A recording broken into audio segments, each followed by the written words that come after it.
Update. I didn't expect a cake argument to turn into a full family confrontation, but here we are. After my aunt hung up on me, I didn't hear from her for days. No texts, no follow-ups, just radio silence. I figured maybe she needed time to cool off. Or maybe she realized the argument got blown way out of proportion. I was wrong. A few days later, my dad pulled me aside and asked very carefully, "Hey, what happened between you and your aunt?" That's when I realized the story had already made the rounds. According to her version, I was ungrateful, dismissive, and embarrassed her in front of the whole family. She told people I didn't appreciate her effort, that I treated her cake like an afterthought, and that I only care about my grandfather's recipes when it benefits me. That last part hit hard, because that couldn't be further from the truth.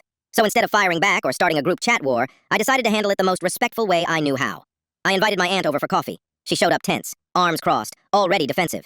I didn't accuse her of anything. I didn't raise my voice. I just explained, slowly and honestly, why cooking means so much to me, how my grandfather taught me everything, and how making his dishes is my way of keeping his memory alive. Then I told her something I'd never said out loud before. I don't cook to center myself. I cook because it makes other people happy. That's what Grandpa loved about it. I also told her that I genuinely loved her cake, that my smaller slice had nothing to do with disrespect, and everything to do with my personal taste. That sharing it wasn't me rejecting her gift. It was me making sure her effort was appreciated by everyone. For a moment, she didn't say anything. Then she admitted something I didn't expect. She said she'd been feeling overlooked lately. Seeing everyone praise my cooking, especially dishes tied to her father, made her feel like she was slowly being erased from the family narrative. The cake wasn't about bananas. It was about feeling seen. That didn't excuse how she treated me, but it finally explained it. I told her I was sorry she felt that way, but I also made one thing clear. I won't apologize for not forcing myself to eat something I don't like, or for sharing food with people who enjoyed it. That boundary mattered.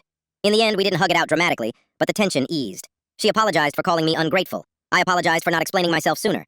And we agreed on something important. Food is meant to bring people together, not turn them against each other. So where do things stand now? We're on speaking terms. Family gatherings aren't awkward, and next time there's dessert, there'll be options. So, after everything that came out, was I still the a-hole for eating one normal slice of cake? Or was this really about something much deeper than dessert?